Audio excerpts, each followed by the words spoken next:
Hello and welcome to Live on SanAngeloLive.com. I'm James Bellini. On today's show, we find out what's going on this weekend, plus a representative from the Lone Star Gin joins the show to talk cotton and other crops in the Concho Valley. But first, the San Angelo Police Department Wednesday night issued a statement reminding San Angeloans that there is a mandatory curfew for juveniles and it is enforced. Everyone under the age of 18 has to be inside at 11 p.m. on weekdays and 12 p.m. on weekends. The city has a curfew so that children are home safe. Police issued a reminder after a teen brawl earlier this week in which 6 individuals were arrested for fighting. Early in the early morning hours of Wednesday, Abilene police located an Audi that was reportedly stolen at a Northside Abilene hotel. The Audi collided with an unoccupied patrol vehicle, and the driver fled the scene. Minutes later, the Audi struck a traffic pole at a high rate of speed, killing a 13-year-old, but was not ejected as first reported. Another 13-year-old, a 14 and 15-year-old were taken to the hospital, where the driver, the 13-year-old, was released late last night and promptly taken to the police department for an interview. The Abilene teenager who was driving that stolen car has been charged with murder after the crash. Construction on the intersection of Southwest Boulevard and Green Meadow Drive continues today, and the traffic detour has changed. According to information from the city of San Angelo, the west side of Green Meadow is now open and the east side is now closed as construction begins on that side of the intersection. Construction on the intersection is expected to be complete next month. There are a number of fun things to do in and around San Angelo this weekend. First, the boat races at Lake Nasworthy. The Showdown in San Angelo drag boat races are set for June 25th and 26th. Admission on Saturday is $25 and $30 on Sunday. Also on Sunday, Concho Valley Paws is having an open house. The animal shelter is critically full, and from 4 to 6 p.m., you can go to the Judith and David Hirschfield Adoption Center, located at 3134 North US Highway 67, and learn more about fostering an animal. After the break, Bill Alford with the Lone Star Gin joins the show. We'll be right back. Power, durability, comfort. This season, you could have it all with a bad boy in your garage. Every bad boy is built from scratch in the heart of America. Built to outlast a lifetime. Bad boys are fully welded with heavy-gauge steel construction, engineered for all-day comfort, powered by high horsepower engines, and deliver the perfect cut. This season is the season for a bad boy. Mow with an attitude. Come get your bad boy mower at Henderson Tractor and Implement on Christoval Road. Ask Brock and he'll tell you the only thing that's as fun and fulfilling as riding one 1,500-pound bull is riding 37 horses. Bad boy. Mow with an attitude. Come get your bad boy mower at Henderson Tractor and Implement on Christoval Road. Since 1994, Angelo Bolt has been the leader in San Angelo and the Concho Valley for industrial fasteners, tools, and supplies. With our extensive inventory, we will most likely have what you need for any commercial or personal job. Our knowledgeable staff has many years of experience to assist you in finding the tool or fasteners you need. At Angelo Bolt, customer service is our top priority. Come see us today at 808 Warehouse Road or call 655-0075. And welcome back. I'm Yantis Green, and today we are talking to Bill Alford with Lone Star Gin out in sort of the Moretta Very Best Miles area. Yeah, thank you. Yeah, it's good to be here. Oh, glad you're here. Couple of things we were talking earlier. We're in a drought. Yes, sir. And you guys are in the cotton business. And production agriculture is really the backbone of the economy in the Concho Valley. And we wanted to bring you in and let's talk about that. It looks very dry out there. Where are we now with cotton and production agriculture? So it is very dry right now, and we've just completed our cotton planting season. Okay. So just this past Monday was really somewhat of a cutoff point for our cotton planting to be completed. Started around that first week in June and has really come to an end here. So most of your irrigated cotton is up a little bit, due to just the water we're able to provide it, and then your dry land is also in, and you might see some of that starting to peak out, but not quite as prevalent as that irrigated. And the cotton growing season is basically all summer through October, November. Yes, sir. So it will be all season long. So from say June the 20th, where we are now, into right in that first week in November, which will begin the early harvest. With technology as it is today, they can create cottons that have a fast maturity, sort of a medium maturity, and then a longer maturity. So we'll start seeing some of that cotton into the gin in that first part of November. Okay, and let's talk about the gin a little bit. It's a pretty new facility out there on 380. Yes, sir. And 4th Road. We were out there when it opened, and man, that's a shiny new building. We are extremely proud of that gin. Last year, we test drove it, so to speak, that first year and ran roughly 1,000 bales of cotton through there. Okay. Kind of worked through some of the kinks. This most recent harvest season, we had a little bit over 92,000 bales. Okay. So we were extremely proud of the way it operated. This year, we're not quite anticipating that number, so maybe a little bit slower for us, but we're very, very proud of it. Well, and it's great for the members of the co-op and the farmers who are participating in that. Everybody makes more money, and it's better for the whole industry. But we were talking, as dry as it is, you got cotton that's dry land, which basically you plant it and you hope it rains. Yes, sir. And then that irrigated, you've got those producers have an alternative source of water for that irrigated cotton. With it this dry, what are you expecting? What are y'all planning for as compared to that last year, that run? So as we look at last year, rough numbers right now, we're anticipating a 75 to an 80% drop off from that particular production number. Okay. Now that's going to vary a little bit.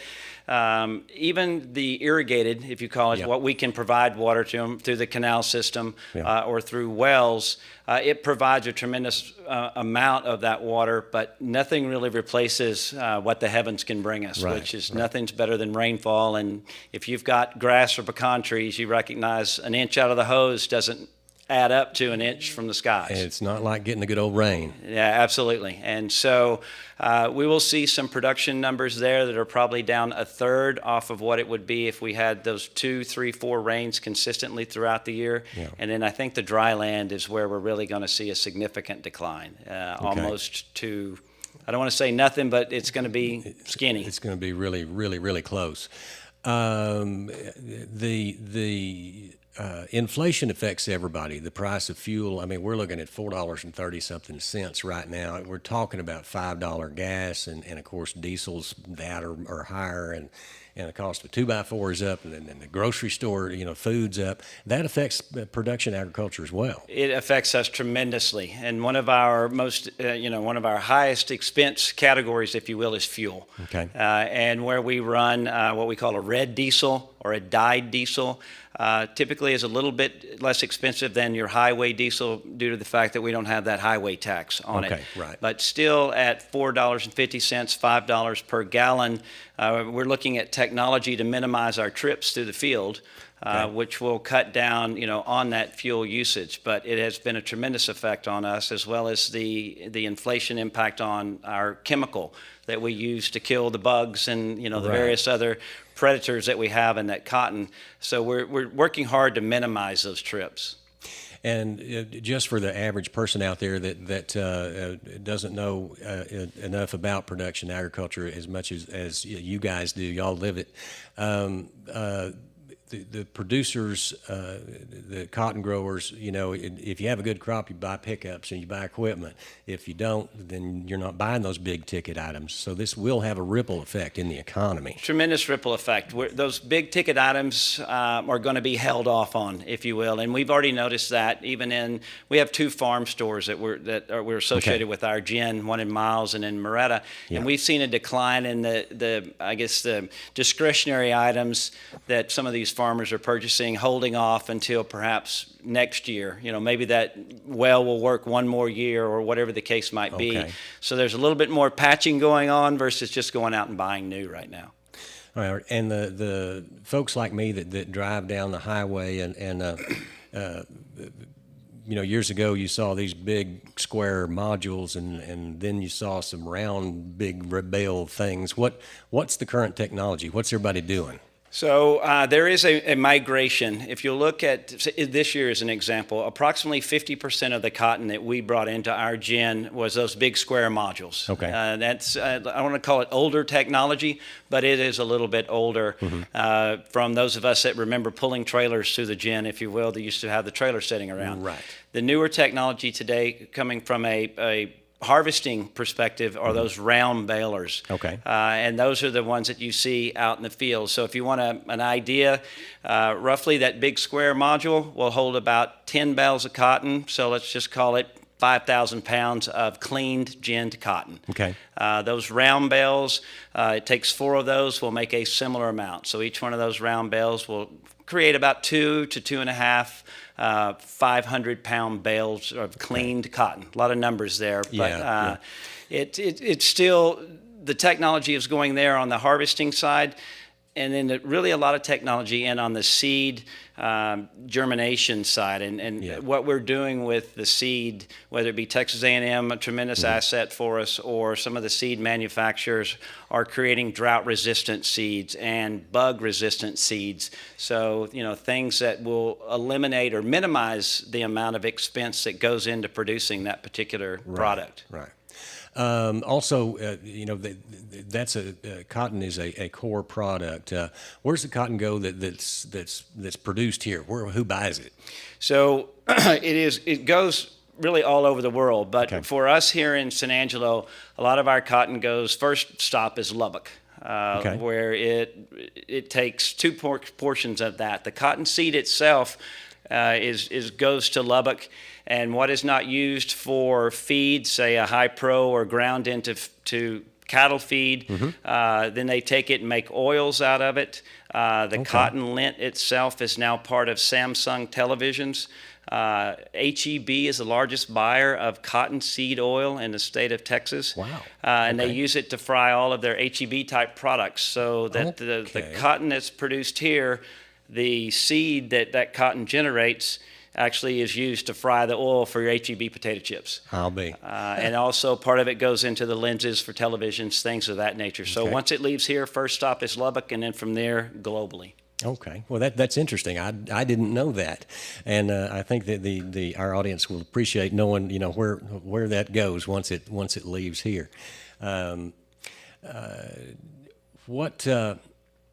Is anything I've left out? Anything that y'all are looking at that's really critical right now? So right now we're doing a lot of I guess, downtime work. So we're working to expand our gin at Lone Star Farmers. We're taking that gin and making it a little bit larger. Our nomenclature is a gin stand, so we're increasing the capacity of that particular gin. Today, while things are slower, anticipating that next year, as a whole, we're very optimistic individuals in the agriculture community. So we're anticipating, not so much worried about this year, looking forward to next year. So we're doing a lot of downtime maintenance, on our facility. At the same time, looking at ways that we can watch our expenses so that we can to maximize our return to our patrons, those individuals that own the gin, our co-op patrons.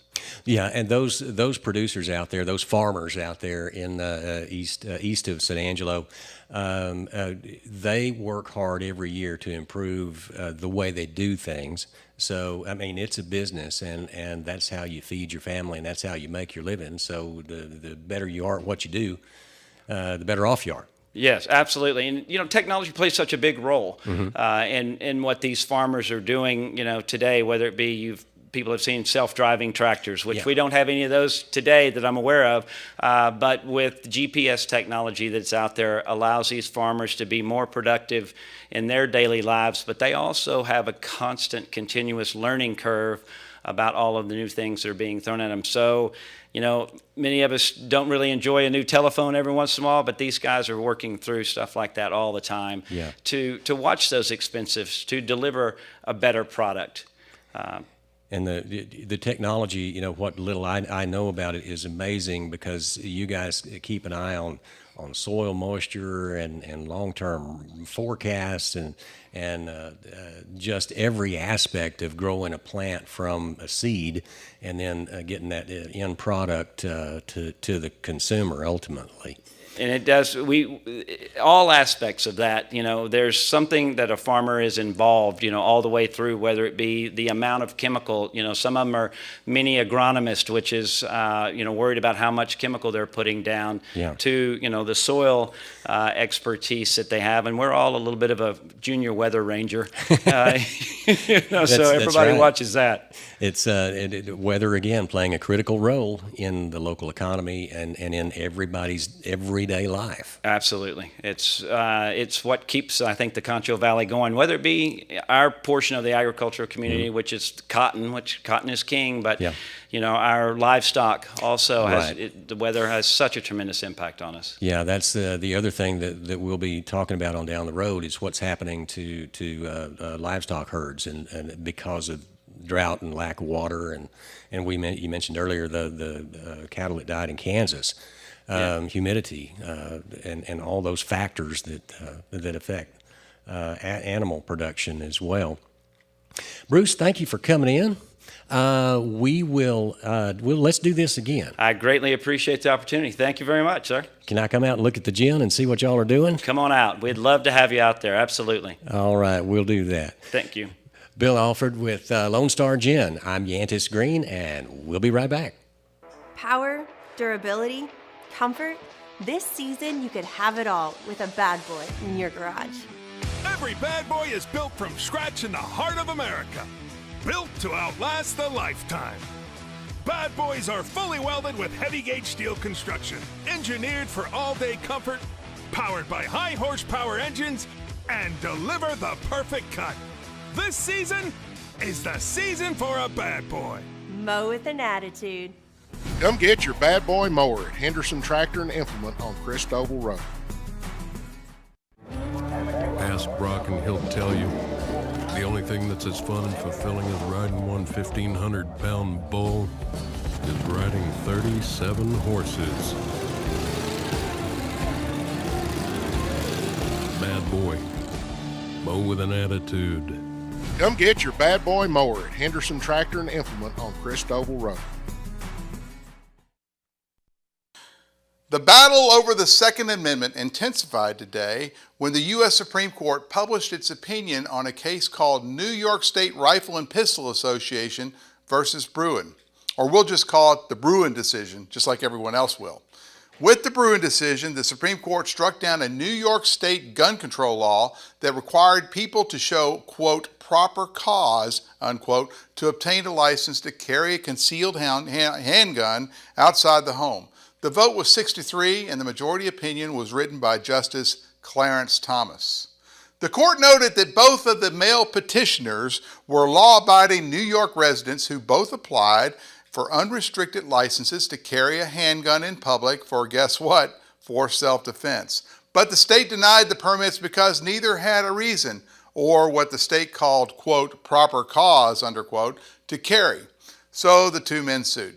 Justice Thomas's majority opinion concluded that New York's proper cause requirement violates the 14th Amendment by preventing law-abiding citizens with ordinary self-defense needs from exercising their Second Amendment right to keep and bear arms in public for self-defense. The decision, of course, infuriated the left, who immediately came out for blood, starting with my favorite progressive, Vice President Kamala Harris. Let's watch. We, the President, myself, many of us are deeply concerned and troubled by the Supreme Court's ruling today. It, I believe, defies common sense and the Constitution of the United States.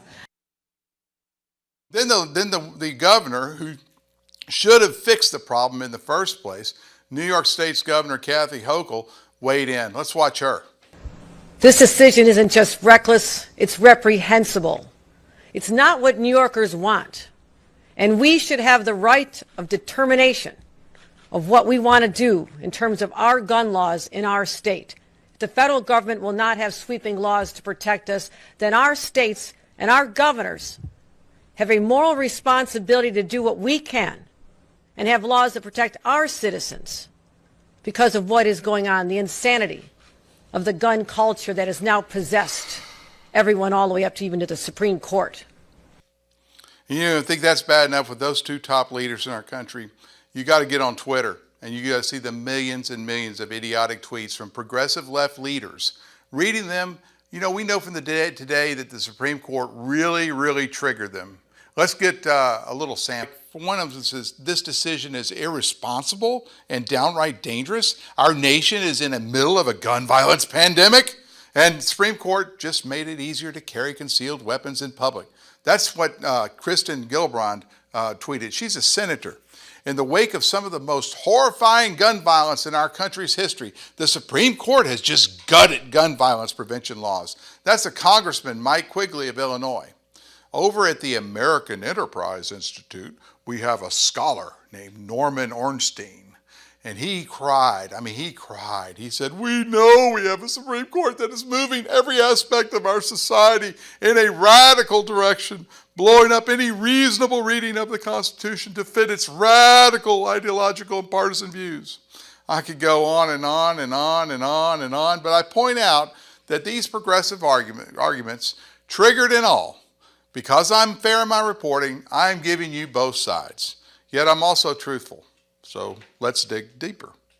Justice Stephen Breyer wrote the dissent. Of course, Stephen Breyer is one of the liberal justices. He's part of the 3 on the 6-3 that voted against it. His argument begins with, in 2020, 45,222 Americans were killed by firearms. Now, I realize everyone in America wants someone to keep someone safe because everyone's saying be safe these days. And it's like, quote, safe, unquote, right? But will stricter gun laws, like denying 2 law-abiding men in New York State the right to concealed carry, really keep anyone safe? Well, the answer is in the details. Hidden from the mainstream press, or hidden by the mainstream press, is a concurring opinion written by Justice Samuel Alito. Now, he's part of the 6 who voted in favor of it, and he wrote an opinion that concurs with Justice Clarence Thomas. He basically dropped a thermonuclear bomb on liberal Justice Stephen Breyer's whining dissent. He said, and I quote, "It is hard to see what legitimate purpose can possibly be served by most of the dissent's lengthy introductory section. Why, for example, does the dissent think it is relevant to recount the mass shootings that have occurred in recent years?" Now, it gets better. Does the dissent think that the laws like New York's law, that is the prohibition of concealed carry by law-abiding citizens, prevents or deters such atrocities? Will a person bent on carrying out a mass shooting be stopped if he knows that it is illegal to carry a handgun outside his own home? I mean, you can't beat some of this rhetoric coming out of Alito. And then he continues. He goes, and how does the dissent account for the fact that one of the mass shootings near the top of his list took place in Buffalo, New York? Now, Buffalo, New York was under the same New York law at issue in this case. And that New York law, which was in effect when this shooting in Buffalo happened, obviously did not stop that perpetrator. Alito is genius. And he continues, what is the relevance of the statistics about the use of guns to commit suicide? Does the dissent think that a lot of people who possess guns in their homes will be stopped or deterred from shooting themselves if they cannot lawfully take their gun outside? Unquote. Justice Samuel Alito is the GOAT. His dissent is so good that everybody needs to read it.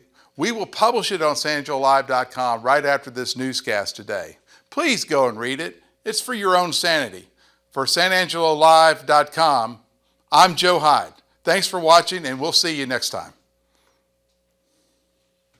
Power, durability, comfort. This season, you could have it all with a bad boy in your garage. Every bad boy is built from scratch in the heart of America. Built to outlast the lifetime. Bad boys are fully welded with heavy gauge steel construction, engineered for all-day comfort, powered by high horsepower engines, and deliver the perfect cut.